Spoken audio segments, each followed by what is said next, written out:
Have you ever had that nightmare where you're trying to scream, but no sound comes out? Your lungs are burning, your throat is raw, but you are utterly, terrifyingly silent. You're paralyzed, trapped, while the world moves on around you, completely unaware of the war you are waging inside your own head. For the last, I don't know how long, that nightmare has been my reality. But I wasn't asleep. I was in a coma, and the monsters weren't hiding under my bed. They were standing right next to it, holding my hand and talking in hushed, serious tones about my money. If you think you know what the worst kind of family betrayal is, I promise you, you have no idea. Hit that like and subscribe button, because my story is just getting started, and you are not going to believe where it goes. At first, there was just darkness, a thick, quiet, and surprisingly peaceful black velvet. It had no beginning and no end.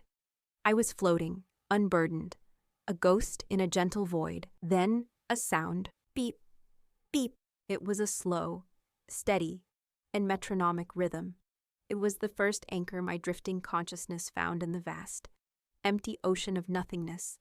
I clung to it. What was it after an eternity of listening? A flicker of a memory, a scene from a hospital show I'd once watched. Surfaced, a heart monitor. The sound was my heartbeat. It was the only proof I still existed. Slowly, other pieces of the world began to bleed through the darkness. The faint, sterile scent of antiseptic, the scratchy, foreign texture of a sheet against skin I could not feel, the constant, low hum of machinery, a distant, muffled voice over an intercom. I was a detective, assembling clues from a crime scene I couldn't see. And the conclusion was inescapable. I was in a hospital. Then came the voices. They were muffled at first, like listening to a conversation through a thick wall of water, but the tones were familiar. One was my father's hesitant, slightly dithering baritone. The other was my younger brother's sharp, impatient cadence. They were a wave of what should have been relief washed over me. My family is here. I tried to open my eyes. Nothing happened. I tried to move my fingers. Nothing. I tried to speak, to call out to them. The scream was a deafening roar inside my own head, but outside, there was only the steady, relentless beep of the heart monitor.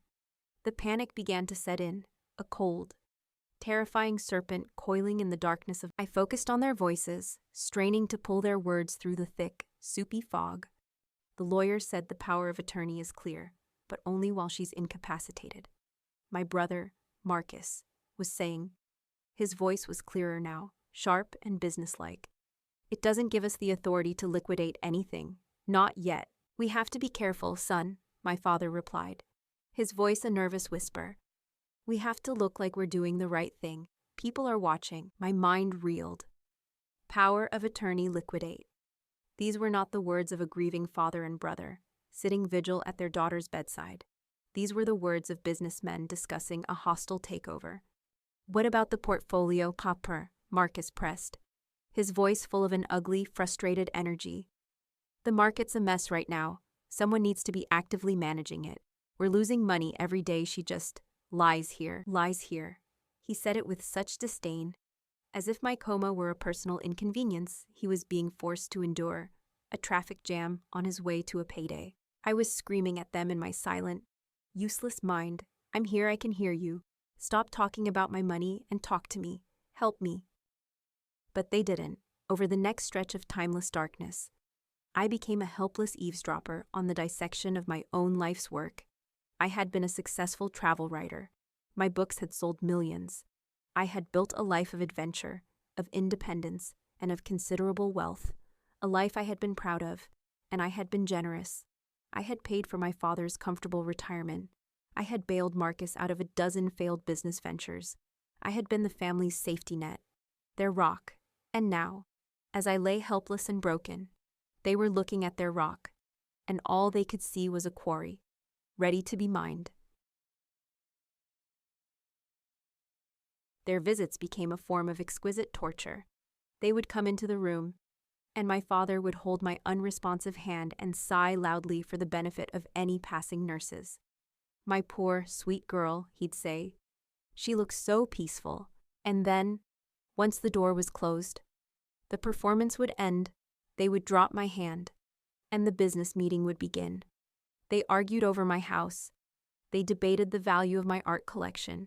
They discussed my company, the publishing imprint I had started, and how the board was getting antsy for a decision about my future. They never once spoke to me, not really. They never read to me from my favorite books. They never played the music I loved. They never told me stories from our childhood. They just talked about my assets, their voices a constant, greedy murmur in the darkness of my prison. The next clear memory I have is of a new voice, a calm, professional voice that cut through the fog, a doctor. "Mr. Hayes," the doctor said, "I'm sorry to have to tell you this, but we've run every test. The new brain scans show no improvement. There has been no change in her Glasgow Coma Scale score for over 2 weeks. The swelling is not subsiding." I felt a surge of something, hope. "Tell them," I screamed internally at the doctor. "Tell them to try something new. A new treatment, don't give up on me. We need to be realistic about the chances of a meaningful recovery." The doctor continued, his voice full of a gentle finality. "At this stage, the prognosis is extremely poor. I believe we need to start having a difficult conversation about the long term, about what Evelyn would have wanted." This was it, the moment for my father, for my brother, to fight for me, to rage against the dying of the light, to tell the doctor to do whatever it took, to spare no expense. Instead, the room was filled with a thick, heavy silence. It was Marcus who broke it. His voice was a perfect, somber imitation of a grieving son. "So," he asked, his tone carefully neutral, "what's the next step, doctor? In cases like this, when it's hopeless, what's the protocol for making the final decision?" The question was not about hope. It was not about fighting. It was about logistics. He was asking for a timeline for my death. "Well," the doctor began, "if there is no living will, the decision falls to the next of kin. We can continue palliative care indefinitely, but if the patient has shown no signs of neurological recovery, the family has the option to withdraw life support." No, the scream in my head was so violent, I thought it might actually break through the wall of my paralysis. "No, Dad, don't listen to him, don't you dare." I felt my father take my hand again.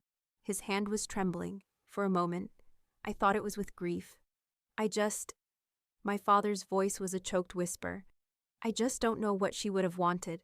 We never discussed it." "She wouldn't want to live like this," Marcus said, his voice firm, decisive. He was closing the deal. "A vegetable, trapped. My sister, she was a traveler. She was full of life.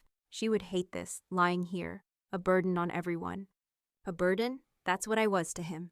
"Letting her go," Marcus continued, his voice now a smooth, persuasive balm of false compassion. "It's the merciful thing to do, Dad. It's the last, kindest gift we can give." "A gift," I was screaming, roaring, raging in the silent, black void. "You're not giving me a gift. You're killing me. There was another long silence. I felt my father's thumb stroking the back of my hand. I focused all of my will, all of my being, into moving a single finger, into twitching an eyelid, into making a sound. Nothing.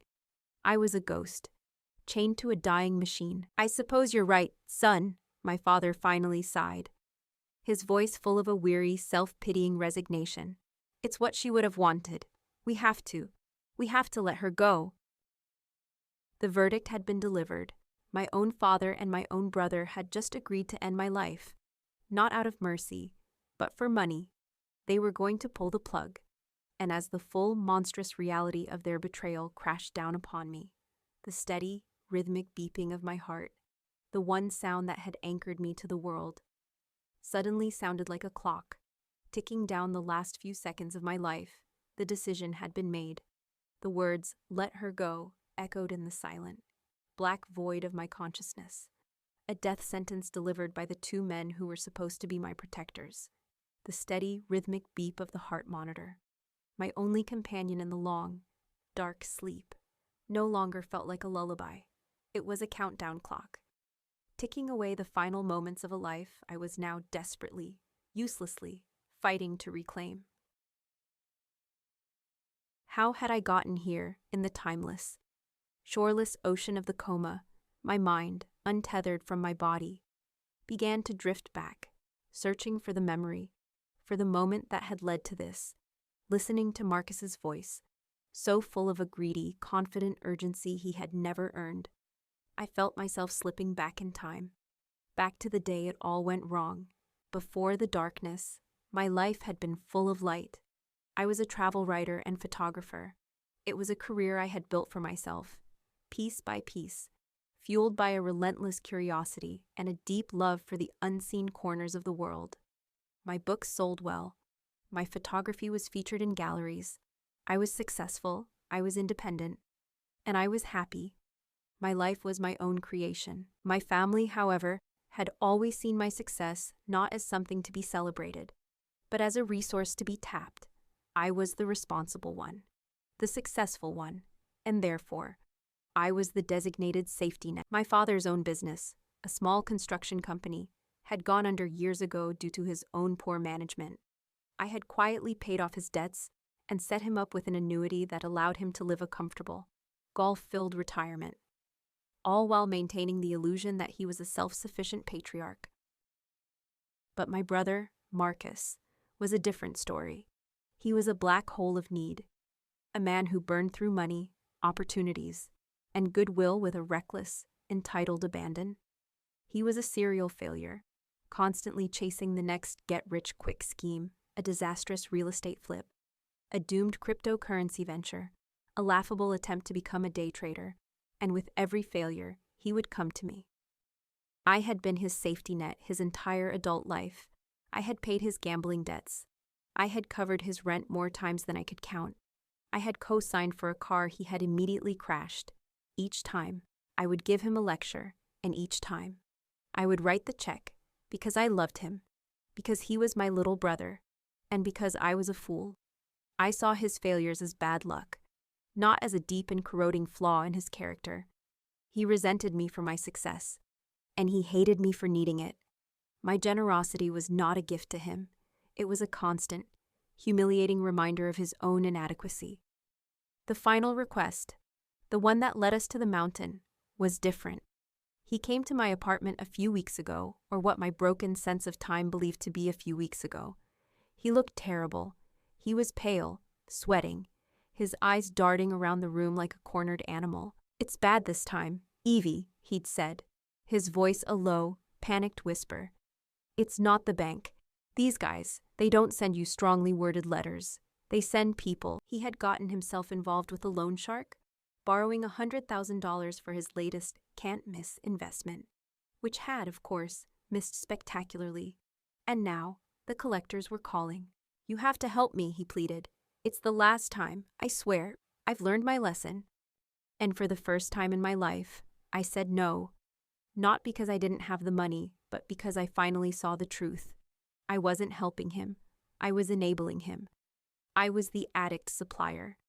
And my generosity was the drug that was allowing him to destroy his own life. "No, Marcus," I had said, my voice quiet but firm. "I can't, I won't, I love you. But this has to stop. You have to face the consequences of your own choices." He had stared at me, his expression shifting from panic to a cold, reptilian fury. "You have so much," he'd hissed. "It's nothing to you. You just sit there, in your perfect life that you stumbled into, and you look down on the rest of us. You're selfish. Evie. You always have been." He had stormed out, but the next day, he called, his voice calm, apologetic. "You're right," he'd said. "I was out of line. I'm sorry. Can we just talk? Let's go for a hike, up on Old Dominion Peak, like we used to when we were kids, just to clear our..." It was an olive branch, and I, the eternal, hopeful fool, had taken it. We had always hiked Old Dominion Peak when we needed to talk. It was our place, a sanctuary of childhood memories. I thought the clean mountain air might clear his head. I had no idea he saw it as a place to clear his debts. The memory replayed in my mind, a hazy, traumatic film. The air on the mountain had been cool and crisp. The view from the main overlook was spectacular, a sweeping panorama of the valley below, but the atmosphere between us was thick with a tense, ugly silence. We stood near the edge of the overlook, a sheer 300-foot drop just a few feet away. The wind was picking up, whistling through the pines. "So this is it, then," he'd said, his voice flat.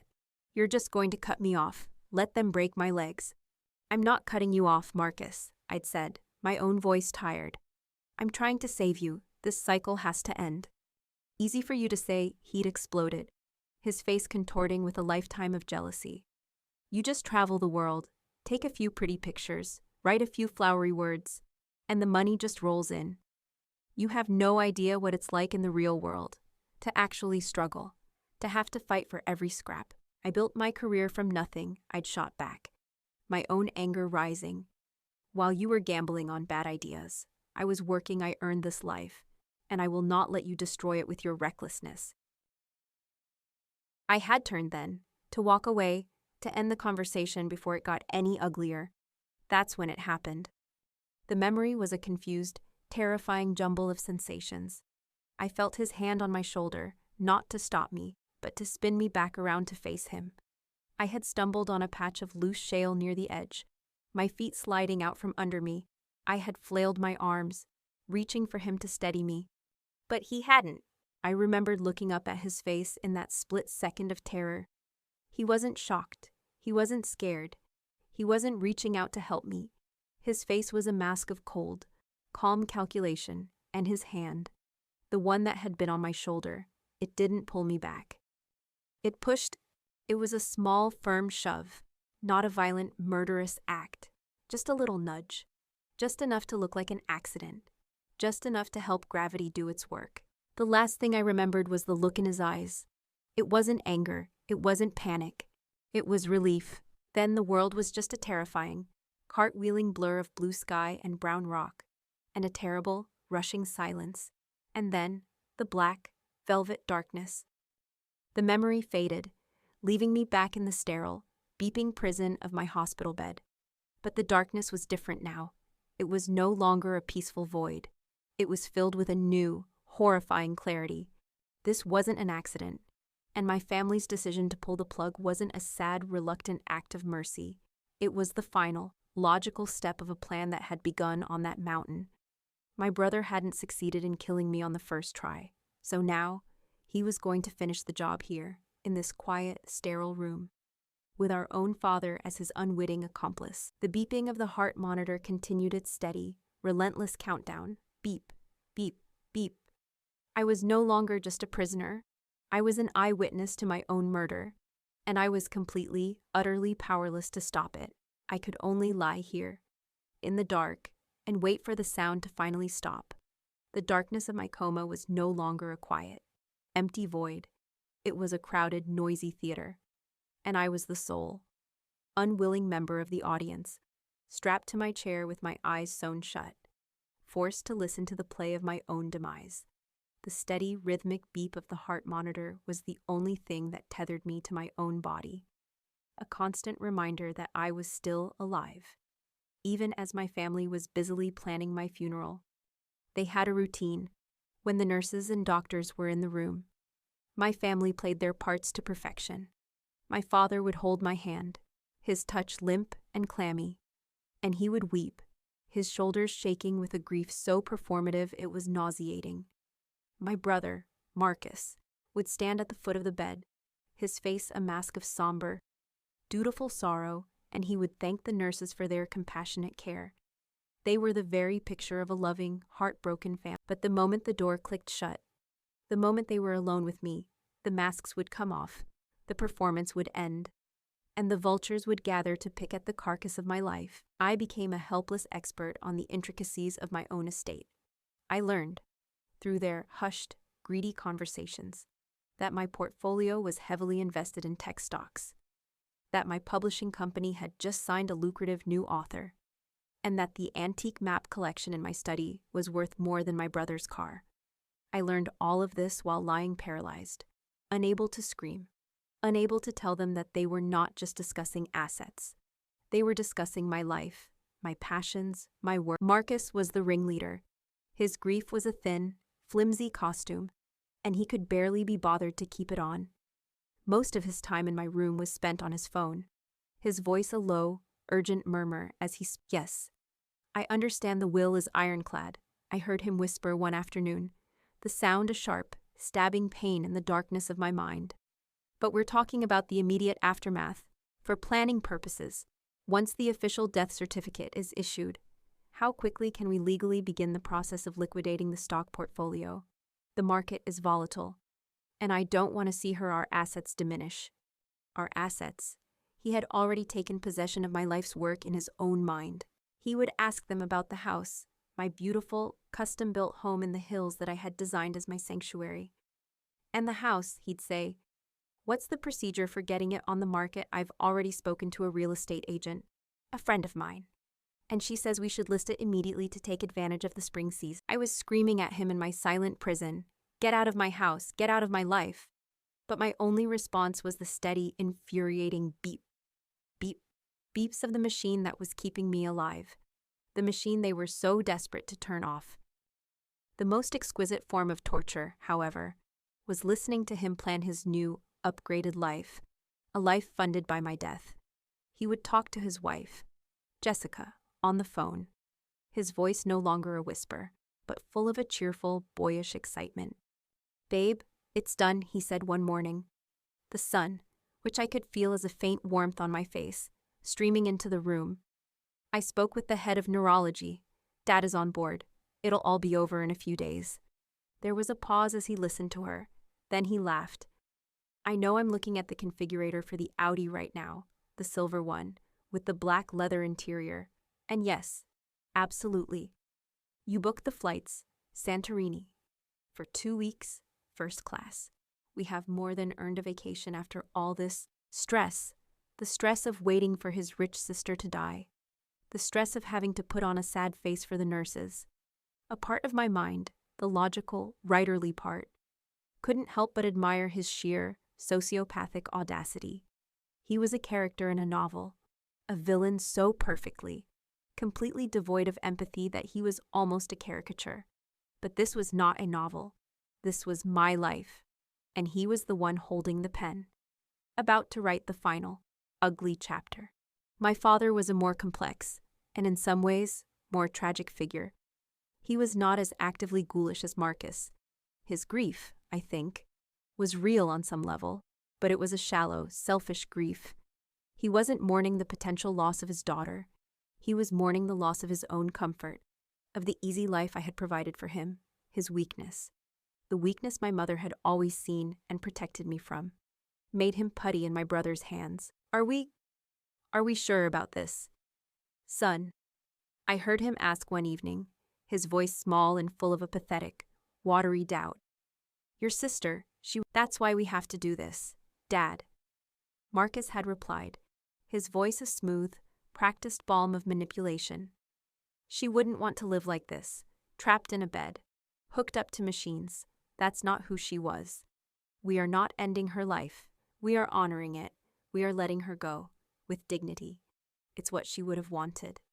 We have to be strong for her. And my father, the weak man who so desperately wanted to be seen as a strong one, had agreed. You're right, son, he'd sighed. You're right, we have to be strong. Listening to them, a new feeling began to stir in the darkness, alongside the rage and the terror. It was my own will to live. It was a cold, hard, and deeply stubborn defiance. You will not kill me, I thought, focusing all of my energy on the thought, as if it were a prayer, a spell. You will not get my money. You will not sell my house. You will not drink my wine on a beach in Santorini. I will not let you. My mind, the only part of me that was still free, began to fight. I stopped just floating in the void, and I started to work. I tried to move my fingers. I would spend what felt like hours, a lifetime, focusing all of my consciousness on my right index finger, screaming at it to twitch. Nothing. I tried to make a sound. I would try to force air from lungs I couldn't feel.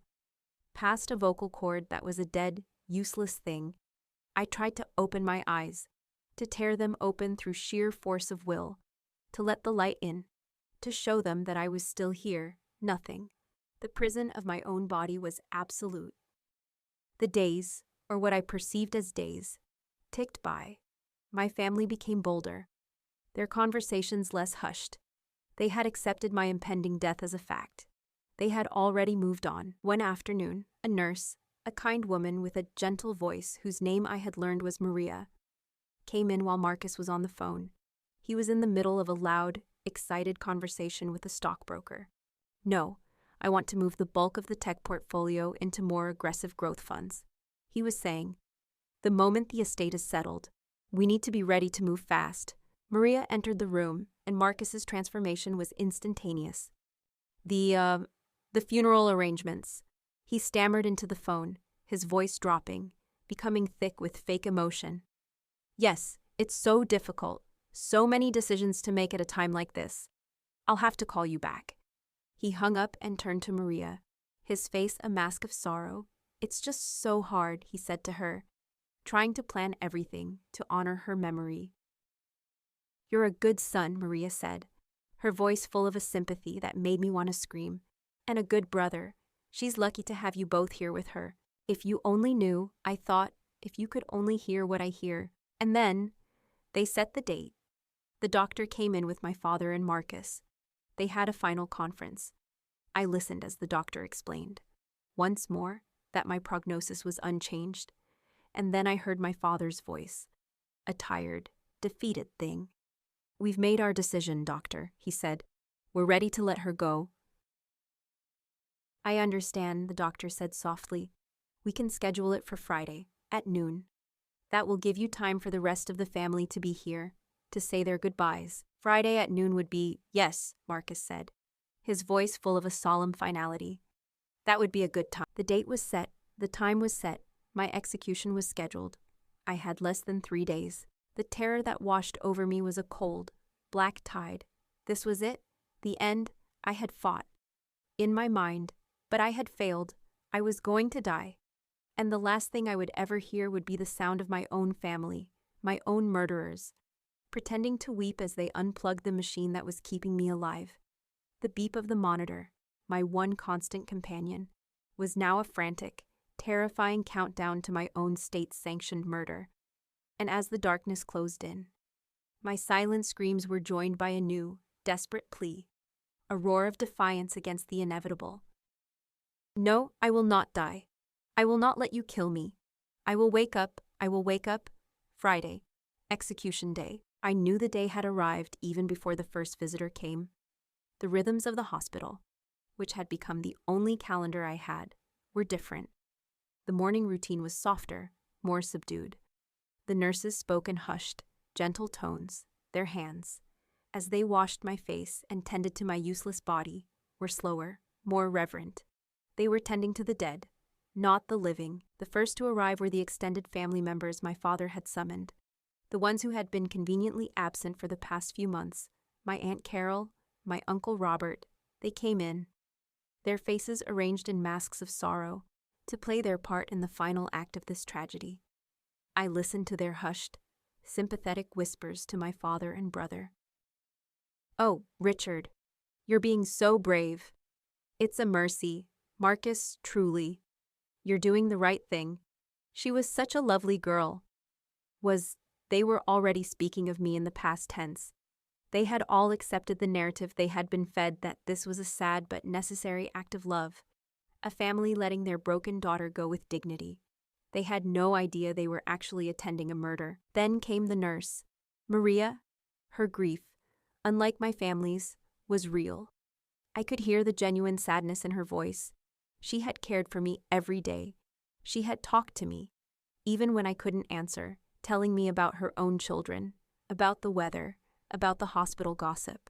She had treated me like a person. She came to my bedside and took my hand. "You were a real fighter, Evelyn," she whispered, her voice thick with tears. "I saw it. I know you were in there, fighting. It's okay to rest now. Honey, you can let go." Her kindness was a beautiful, exquisite torture. "I'm still fighting," I screamed in my silent mind. "Don't you give up on me." But my silent pleas were useless. After Maria came the hospital chaplain, a man with a soft, somber voice. He smelled of old books and gentle piety. He stood by my bed and began to administer the last rites, his voice a low, melodic murmur. "We commend the soul of your servant, Evelyn, into your hands, O Lord." It was the most surreal, most terrifyingly out-of-body experience. I was lying there, fully conscious, a prisoner in my own skull, listening to a man pray for my soul's journey into the afterlife. "My soul is still in here," I wanted to roar. "Don't you dare commend it anywhere." I was a ghost at my own funeral, a funeral that was happening while I was still very much alive. When he finished, the final performance began. The doctor, a man named Dr. Evans, entered the room, his face grave and professional. He was here to preside over the proceedings, to ensure everything was done by the book. My father, my brother, and my sister-in-law, Jessica, gathered around my bed. The official mourners, it was time for their goodbyes. My father came first. He took my hand, the same hand he had held while discussing the logistics of liquidating my assets. His was trembling, a fine tremor that I knew was not from grief, but from nerves. He was a weak man, and he knew, on some level, that what he was doing was wrong, but he was too cowardly to stand up to my brother. He leaned over, his cheek brushing against my hair. I could smell the faint scent of his aftershave, a scent that had once meant safety and comfort, and now only smelled of betrayal. "Goodbye, my sweet girl," he whispered, his voice choked with perfectly feigned tears. "You were the best of your mother, so strong, too strong for this world. Maybe." He sniffled loudly. "Go be with her now. She's waiting for you. I'll miss you every single day of my life." He squeezed my hand and then let it drop onto the sterile white sheet. A final, limp gesture of abandonment. Then came Jessica, my brother's wife. She was not a good actress. Her sorrow was brittle and thin. She touched my shoulder with her long, acrylic nails. "We will never forget you, Evelyn," she said, her voice a little too bright. "We will make sure your legacy lives on. We'll use what you left us to do great things, to build a future. We'll do it all to honor my memory by spending my money on a new car and a trip to Greece." The sheer unadulterated gall of it was a masterpiece. And finally, it was Marcus's turn, my brother, my murderer. He leaned in close, so close I could feel the warmth of his breath against my ear. The nurses and the doctor were watching, so he kept his voice a low, sorrowful whisper, a sound of intimate, brotherly love. But the words he spoke were for me, and me alone. A final, cruel, triumphant confession. "It's for the best, Evie," he murmured, his voice a smooth, venomous caress. "No more struggling, no more fighting. It's my turn to take care of things now. My turn to be the strong one." He paused, his lips almost touching my ear. "I'll be a much better steward of your money than you ever were," he continued, his voice dropping even lower. A ghost of a whisper that was pure poison. "I'll make it grow. You should thank me. You can finally rest." He pulled back, his face a perfect mask of grief for the doctor to see. But I had heard him. He wasn't just letting me die. He was celebrating it. He was gloating over my grave before my body was even in it. The rage that surged through me was a bolt of pure, white-hot energy. It was a primal, animalistic fury, a last, desperate roar from the deepest core of my being. No. The word was a silent, nuclear explosion in my mind. "No, you will not win." Dr. Evans stepped forward. He looked at my father, his expression compassionate. "Mr. Hayes," he said softly, "are you ready?" I heard my father take a single, shaky breath, and then I heard the word that sealed my fate. "Yes," he whispered. "We're ready." "Okay," Dr. Evans said. He turned to the nurse. "Maria, you can turn off the ventilator." I heard her soft footsteps as she moved behind my headboard. I heard the faint, almost imperceptible click of a switch being flipped. For 11 months, the steady, rhythmic whoosh-click of the ventilator had been the soundtrack to my imprisonment. It was the machine that breathed for me, that kept my body alive while my mind was lost in the dark. I had hated it. I had hated its cold, mechanical rhythm. But now, as the sound stopped, The silence it left behind was the most terrifying sound I had ever heard. The world went quiet. The pressure began to build in my chest. A desperate, crushing, and immediate need for air that I could not provide for myself. My lungs, which had been passively filled and emptied for months, were now still, useless bags of flesh. The only sound left was the heart monitor. Beep, beep, beep. My heart, still fighting. But it was changing. The steady, confident rhythm was faltering. The beeps were growing farther apart, slower. Beep, beep. I could feel myself fading. It was a physical sensation, a feeling of falling down a long, dark, and blessedly quiet tunnel. The darkness I had been trapped in for so long was becoming heavier, thicker, pulling me down, down, down. The last vestiges of my consciousness were fraying at the edges. This was it. They had won. My mother's face flashed in my mind, her eyes full of a fierce, loving light. "I'm sorry, Mom," I thought. The thought a distant, fading echo. I failed. I wasn't strong enough. And then, another thought. A roar, a final, desperate, defiant command from the deepest, most primal part of my soul. The part that refused to be a victim. The part that would not let them win. No. The word was a fire in the darkness, a single point of light in the encroaching void. Breathe. I focused on that word. I poured every last ounce of my will, my rage, my love, my entire being into that one. Simple, impossible command. Breathe. The beeping of the heart monitor was so slow now. I could count an eternity between each beat. Beep. The darkness was absolute. Breathe. The darkness was winning. The long, silent tunnel I had been falling through was narrowing. Its end a final, peaceful pinpoint of nothingness. The last, slow, lonely beeps of my heart monitor were a fading echo, a distant drumbeat from a world I was leaving behind. I had fought, I had raged in the silent prison of my mind, but my body was failing. My time was up. They had won. My mother's face, a memory from a sun-drenched afternoon in her garden, flashed in the darkness. Her smile, the scent of her roses. "I'm sorry, Mom," the thought whispered. A final, fading spark. I failed. I wasn't strong enough. And then, from the deepest, most ancient and primal part of my being, the part that had clung to life through millions of years of evolution, a different thought arose. It wasn't a thought, it was a roar. A final, defiant, biological command that had nothing to do with hope and everything to do with survival. No! The command was a fire in the encroaching cold. Breathe! My body, which had been a limp, unresponsive vessel for months, convulsed. It was a violent, archaic reflex, a seizure of the diaphragm that had been dormant for an eternity. I felt a tectonic shift deep within my chest, and my lungs. Those two collapsed, useless sacks, spasmed. I dragged in a sliver of it felt like swallowing fire and broken glass.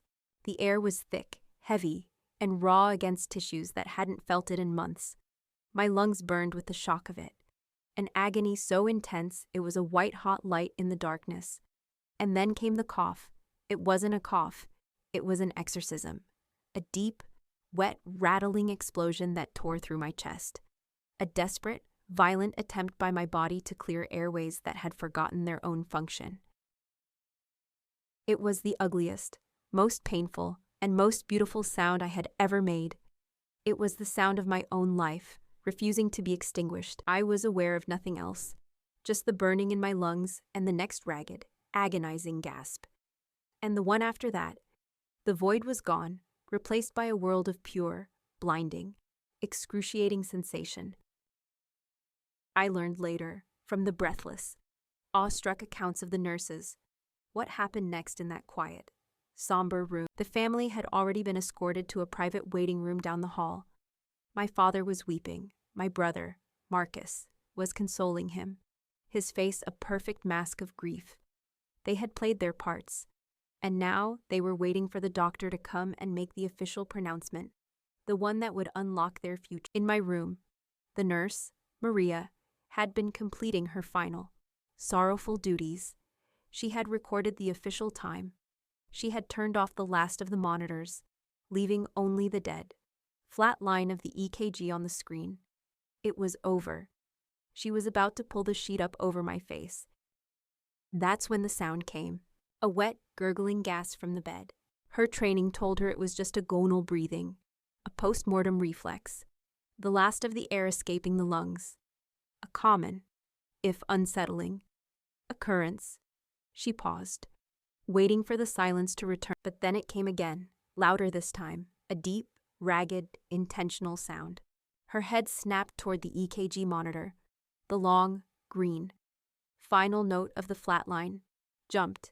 It spiked, a frantic, chaotic, and utterly impossible series of jagged peaks. The alarms on the machine, which had been silent for 2 full minutes, suddenly erupted into a screaming, piercing cacophony. Maria didn't think. She just acted. She slammed the code blue button on the wall, and her own voice joined the alarms, screaming for a doctor. Code blue, room 304, code blue. I have a heart. The quiet, somber hallway of the ICU exploded into a frenzy of organized chaos. Doctors, nurses, and residents came running from all directions, pushing a crash cart before them. They burst into my room, expecting to find a patient in cardiac arrest. They were not prepared for what they found: a patient who, by all medical definitions, should have been dead, was spontaneously breathing on her own. The commotion, the alarms, the shouting, it all spilled out into the hallway. Down in the private waiting room, my family heard it.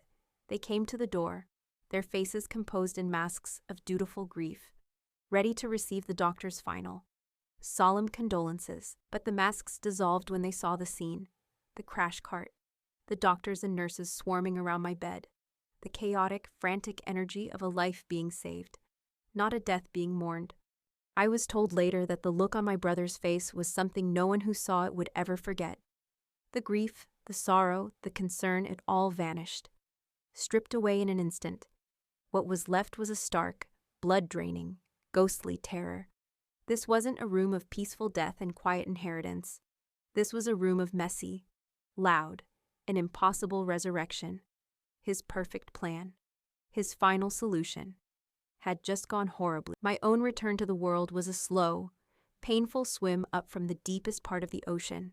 My consciousness was still fragmented, the world a blur of light and shadow, of sound and chaos. I could feel hands on me, firm and urgent. I could hear voices shouting medical terms I didn't understand. Sats are climbing. Get me a new airway tray. Her pupils are reactive. My eyelids felt like they were sealed with lead. With every last ounce of my newfound strength, I forced them open, just a crack. The light was a blinding, painful, beautiful white. Through the blur of tears and light, I saw shapes: blue scrubs, white coats, the concerned, sweating face of a doctor, leaning over me. And then I saw the doorway, and in the doorway, I saw a face. My brother. His mouth was hanging slightly open. His skin was the color of old parchment. He was looking at me, not with joy, not with relief, not with love. He was looking at me with the pure, abject, and deeply satisfying terror of a murderer who has just come face to face with. In his eyes, I saw my confirmation, my proof, my truth. The doctor was leaning over me, his voice urgent. "Evelyn," he said, his voice loud and clear. "My name is Dr. Evans. You're in the hospital. You've been in a coma. You are waking up. Can you hear me? Can you squeeze my hand?" I could feel his hand in mine. I focused on it. I sent a command, a desperate plea, from my brain to my fingers, and I felt them, a faint, flickering, but undeniable twitch. "I felt that," the doctor exclaimed, a note of pure, unadulterated triumph in his voice. "She's responsive, Evelyn. You are a miracle, an absolute miracle. Can you try to say anything? Can you make a sound on words you or I could?" The rage, the betrayal, the beautiful, life-giving fury that had pulled me back from the brink. It all coalesced into a single, overwhelming need. The need to speak, the need. I worked my throat, my vocal cords raw and alien from months of disuse. A sound emerged, a hoarse, broken, rattling croak. It was the ugliest sound in the world, And it was my voice. I looked past the doctor, past the nurses, my eyes locking onto my brother's terrified face in the doorway. And I spoke my first word, back in the world of the living. Marcus, his name, an accusation, a resurrection. He flinched as if I had shot him. And in that moment, we both knew the truth. The game wasn't over. It had just begun. My first word back in the world of the living was my brother's name. An accusation. The effect in the room was instantaneous. I saw Marcus flinch as if I had struck him. His face, which had been a mask of ghostly terror, crumpled into a new expression, pure animal panic. The jig was up. His victim was no longer a silent, compliant body in a bed. She was a witness. The chaos that had been a controlled medical response now became a frantic effort by the hospital staff to manage a different kind of emergency. A nurse, seeing the look on my brother's face and the raw, accusing power in my own, immediately stepped forward. "I think the family needs to step outside," she said, her voice firm, leaving no room for argument. "The patient needs calm. We need to assess her." My father, who looked like a man who had just seen the apocalypse, allowed himself to be led from the room, stumbling like a drunk. But Marcus didn't move. He was just staring at me, his eyes wide with a desperate, silent plea. "Be quiet." He had underestimated me his entire life. He was still underestimating me now. Agent Thorne? No, not Agent Thorne. Wrong story. Dr. Evans. He saw the toxic interaction playing out. "Sir," he said to Marcus, his voice a cold, hard command. Marcus finally broke eye contact with me and shuffled out of the room, a man being led to his own execution. The door swung shut behind them, and for the first time in months, I was free of them. The days that followed were a grueling, painful, and glorious climb back to life. My body was a wasteland, my muscles atrophied, my voice a raw, hoarse whisper. But my mind was a fortress. The cold, clear rage that had pulled me back from the brink was now my fuel. Every agonizing session of physical therapy, every difficult attempt to swallow solid food, every painful stretch of my contracted limbs was an act of defiance. Every small victory was a nail in my brother's coffin. The doctors called me a miracle. They couldn't explain it. A patient, declared brain dead, whose life support was withdrawn, spontaneously beginning to breathe and regaining full cognitive function within days. It was, they said, medically unprecedented. They didn't understand that my recovery wasn't a matter of medicine. It was a matter of will. I had not been brought back to life by a miracle. I had been brought back by pure, unadulterated rage. As my body grew stronger, the other wheels began to turn. The hospital's ethics committee launched an immediate, full-scale investigation into the circumstances surrounding the withdrawal of my life support. My nurse, Maria, was their star witness. She told them everything. She told them about my family's strange lack of grief, their constant, obsessive questions about my finances, their shocking hurry to let me go. Her testimony painted a damn. And then, when I could finally speak for more than a few minutes without collapsing from exhaustion, my lawyer contacted the police. 2 detectives came to my hospital room. They were a man and a woman, their faces professional and empathetic, but with the weary eyes of people who had seen the worst of human nature. I was sure they were skeptical at first. The story was fantastical, but I was not a hysterical, unreliable witness. I was a writer, a storyteller, and this was the most important story I would ever tell. I laid it all out for them, my voice a low, raspy, but steady thing. I told them about my brother's mounting debts. I told them about his final, desperate demand for $100,000. I told them about the hike, the argument at the Overlook, the feeling of his hand on my shoulder, the push, the look of relief on his face as I fell. And then I told them what had happened in the coma. I recounted the conversations I had overheard, the plans to sell my house, the excitement in my brother's voice as he planned a vacation to Santorini with my money. I was a living, breathing recording of their conspiracy. As I spoke, I watched the detectives' expressions change from professional skepticism to a grim, focused belief. They were no longer just listening to a victim's story. They were building a case. The arrest happened a week later. I was told about it by the detectives. They had picked Marcus up at his house. The house I had helped him buy the down payment for. He hadn't put up a fight. The charming, arrogant, manipulative man I had known my whole life had simply crumbled. His wife, Jessica, they told me, had immediately started cooperating, offering to testify against him in exchange for a deal. So much for loyalty. My father was brought in for questioning. He was a broken man, destroyed by the consequences of his own weakness. He wasn't charged with conspiracy. There was no proof he knew of Marcus's murderous intent on the mountain, but his complicity in the hospital, his willingness to be manipulated by his son's greed, had cost him everything. He had lost his son to a jail cell, and he had lost his daughter to his own moral cowardice. He tried to call me. He tried to visit. I refused to see him. I refused to speak to him.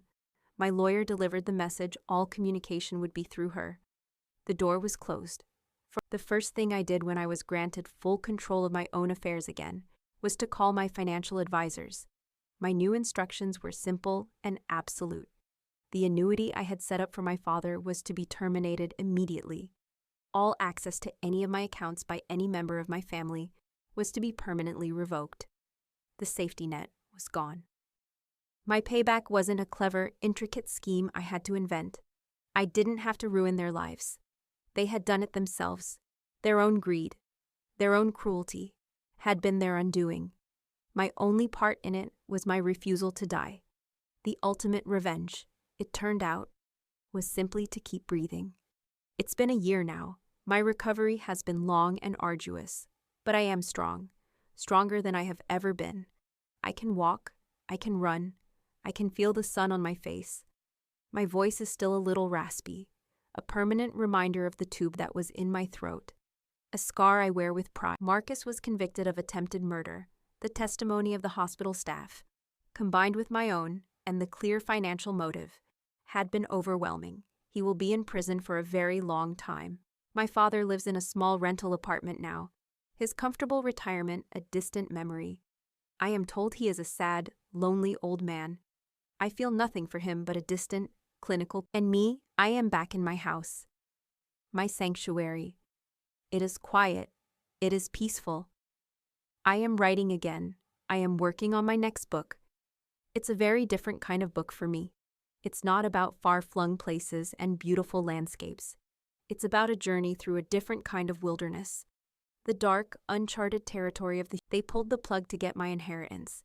They didn't understand the nature of my true inheritance. It wasn't the money, or the house, or the company. My true inheritance was the fierce, stubborn, unshakable will to live that my mother had passed down to me. They thought they could erase me and celebrate over my grave, but they forgot one essential thing about me. I was a survivor. My entire life had been about navigating treacherous terrain, and sometimes, the most powerful, most satisfying, most complete act of revenge you can ever take against the people who tried to bury you is to simply, stubbornly, and gloriously keep on breathing.